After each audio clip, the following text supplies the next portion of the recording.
Hello guys. तो आज की इस वीडियो में मैं जो इंग्लिश का कोर्स है वो स्टार्ट करने जा रहा हूँ। ठीक है। तो आज ये इस वीडियो का पहला लेक्चर होगा जिसमें जो इंग्लिश ग्रामर के जो भी टॉपिक्स होते हैं उसमें मैं एक एक करके कवर करूँगा। ठीक है। अगर आप किसी गवर्नमेंट एग्ज़ाम की तैयारी करना चाहते हैं तो वहाँ से भी आपका जो सिलेबस होगा इन वीडियो के थ्रू कंप्लीट हो जाएगा।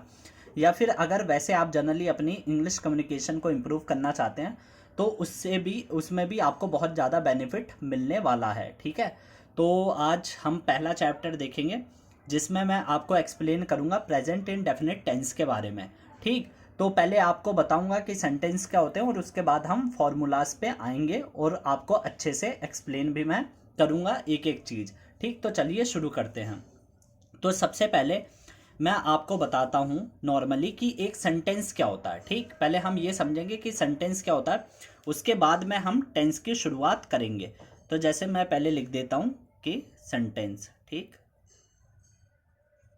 ये यहाँ पर मैं सेंटेंस लिख रहा हूँ। सेंटेंस को हम बोलते क्या हैं, हिंदी में इसको हम वाक्य के नाम से जानते हैं। ठीक। जैसे आपने सुना होगा कि वाक्य जैसे होता है हिंदी में, तो हम उसी जो सेंटेंस है उसको उसके नाम से जानते हैं। अब ये वाक्य होता क्या है, ठीक, कोई वाक्य कैसे बनता है, पहले हम ये समझने की कोशिश करते हैं कि क्या चीज़ ज़रूरी होती है वाक्य बनाने के लिए या फिर सेंटेंस बनाने के लिए। तो जैसे मैंने बोला कि मैं बाजार जा रहा हूँ। ठीक। मैं बाजार जा रहा हूँ, ये एक सेंटेंस हो गया। ठीक। अब सेंटेंस के लिए इसमें क्या क्या लगा है देखिए। एक तो आया मैं क्या होता है, मैं होता है यानी विषय, जैसे कि सब्जेक्ट, इसको हम कहते हैं सब्जेक्ट यानी काम को करने वाला। इसको इंग्लिश में हम क्या कहते हैं, SUBJECT। इसको हम कहते हैं सब्जेक्ट। सब्जेक्ट क्या होता है, सब्जेक्ट जो काम को करता है। जैसे मैंने यहां पर लिखा है मैं बाजार जा रहा हूं, तो बाजार कौन जा रहा है, मैं। ठीक है। काम कौन कर रहा है जाने का, मैं। तो उसी को हम क्या कहते हैं, सब्जेक्ट। और हिंदी में इसको हम कहते हैं कर्ता। कर्ता यानी जैसे कर्ता आपको पता चल रहा होगा कि कर्ता यानी काम करने वाला। ठीक है। कर्ता यानी काम करने वाला। और इंग्लिश में इसी का नाम होता है सब्जेक्ट। ठीक।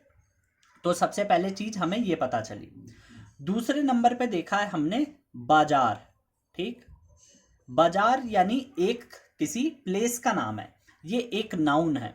जैसे आपने अपने छोटी क्लास में स्टार्टिंग में पढ़ा होगा कि जो नाउन होती है, नाउन क्या होती है, किसी भी प्लेस के नाम को, किसी भी व्यक्ति के नाम को या स्थान के नाम को, जैसे भी होता है, या किसी वस्तु के नाम को हम संज्ञा कहते हैं। ठीक है। संज्ञा यानी नाउन। ठीक। तो जैसे बाजार है, बाजार क्या है, एक जगह का नाम है। तो मार्केट, तो इसको हम क्या बोलते हैं, इसको इंग्लिश की जो लैंग्वेज होती है उसमें हम ऑब्जेक्ट बोल देते हैं कि ये एक ऑब्जेक्ट है। ठीक। ऑब्जेक्ट कोई भी हो सकता है जो सेंटेंस के मेन चीज लास्ट में आता है। हिंदी में पहले आ जाएगा लेकिन इंग्लिश में अभी हम बना के देखेंगे तो ये लास्ट में आएगा, अभी मैं आपको दिखाऊंगा। तो यहां पर मैंने इसको लिख दिया ऑब्जेक्ट। ठीक। ऑब्जेक्ट मतलब होता है कोई वस्तु, जो आप वस्तुएं कहते हैं ना, वस्तु यानी कोई भी चीज, फोन आपका वस्तु है, आपका बैग वस्तु है, या बेड कह लें, कैप कह लें, क्लोथ कह लें, ये सारी चीजें वस्तुएं हैं। उसके बाद में हम देखते हैं ये वाला सेंटेंस, जा। ये जा का मतलब क्या, मैं बाजार जा रहा हूं, जा मतलब जाना। ठीक। यहां पर जो इसका मतलब है, जा मतलब जाना। अब इसको हम कहते हैं वर्ब। ठीक है। और वर्ब भी दो तरीके के होती हैं, तो इसको हम क्या कहते हैं, मेन वर्ब, MAIN, मेन। और उसके बाद में VERB, वर्ब, मेन वर्ब। ठीक है। इसको हम कहते हैं मेन वर्ब। तो मेन वर्ब जैसे हुआ, यहां पर हमने देख लिया कि मेन वर्ब से हमें यह पता चलता है कि काम, क्या काम हो रहा है, यानी जैसे इसको हम कहते हैं हिंदी की लैंग्वेज में क्रिया।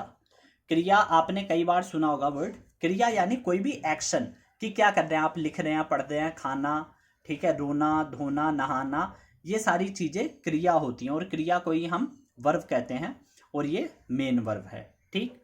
अब मेन वर्ब क्या है, हेल्पिंग वर्ब क्या है, मैं अभी आपको एक्सप्लेन कर दूंगा। ठीक। ये जो वीडियो होगी ये मैं दो पार्ट में बनाऊंगा, तो इसमें तो मैंने आपको पूरा स्ट्रक्चर बता दूंगा और सेकंड वाले में हम टेंस से स्टार्ट करेंगे। ठीक है।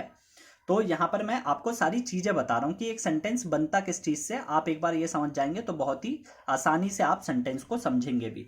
तो आपका बेसिक यहाँ पर मैं क्लियर कर रहा हूँ। तो यहाँ पर मैंने आपको 3 चीज़ें मैं बता चुका हूँ अभी तक। मैं होता है कर्ता, किसी काम को करने वाला।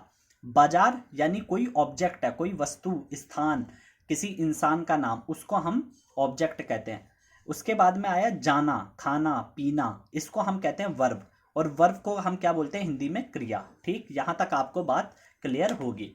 अब जो हम देख रहे हैं ये पीछे जो रहा हूं, ये है ना कई जगह चेंज हो जाता है। जैसे रहा हूं, जाता हूं, और या फिर आप कह सकते हैं कि खा चुका हूं, तो ये चेंज होता है। तो इसको हम कहते हैं हेल्पिंग वर्ब। ठीक, इसको हम क्या कहते हैं? Helping verb. इसको हमने बोला हेल्पिंग वर्ब। ठीक, तो एक हमने देखा main verb.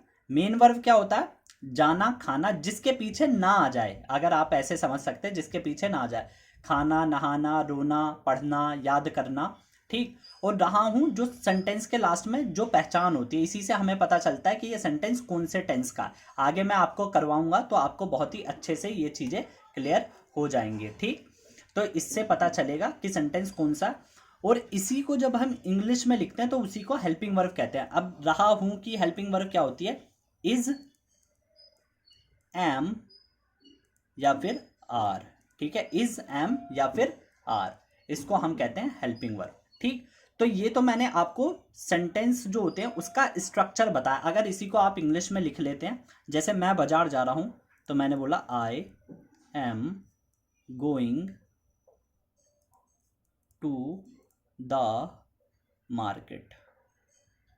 I am going to the market. ठीक, मैंने लिख दिया I am going to the market. तो अब मैं आपसे पूछता हूं आई क्या है?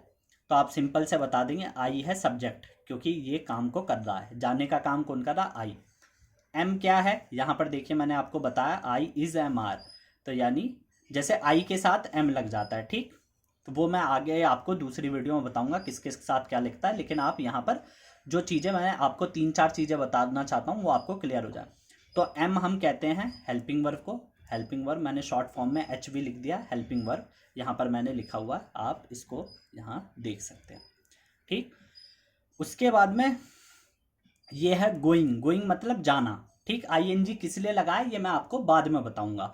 तो गो को हमने गोइंग लिख दिया, तो इसको हम क्या कहते हैं? Main verb. ठीक, मैंने आपको बताया यहाँ पर जिसके लास्ट में ना लग जाता है, जाना, खाना, तो वो मेन वर्ब है, यानी इसको कहते हैं क्रिया। ये जो टू होता है ना, टू होती है प्रेपोजिशन। ये एक अलग से चैप्टर होगा, इसमें मैं बताऊंगा कहाँ पर आपको मतलब टू लगाना, कहाँ ऑफ लगाना, कहाँ इन लगाना होता है, ये सब चीज़ें। और यहाँ पर जो आप ये लास्ट में देख रहे हैं मार्केट, ये मार्केट हमारा क्या है? मैंने आपको ऊपर बताया था ऑब्जेक्ट। ठीक, तो ये ऑब्जेक्ट।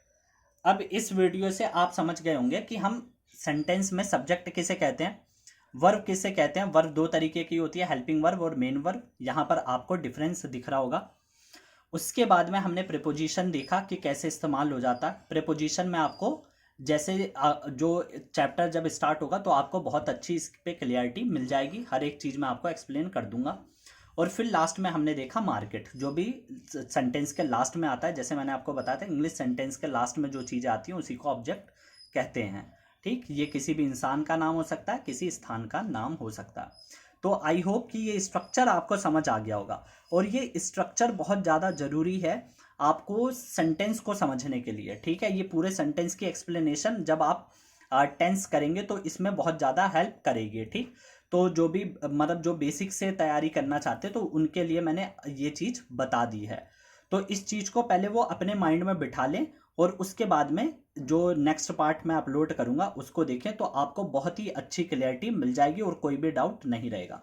अगर ये जो चीज़ें आपको समझ में आ गई हो और वीडियो ये वाली अच्छी लगी हो तो आप चैनल को सब्सक्राइब करें और ज़्यादा से ज़्यादा लोगों को शेयर करें और चैनल से बने रहिए, ताकि जो भी मैं आगे वीडियो अपलोड करूँगा, ठीक, तो वो आप देख पाएँ ईजिली। ठीक है, तो so thank you very much and have a nice day.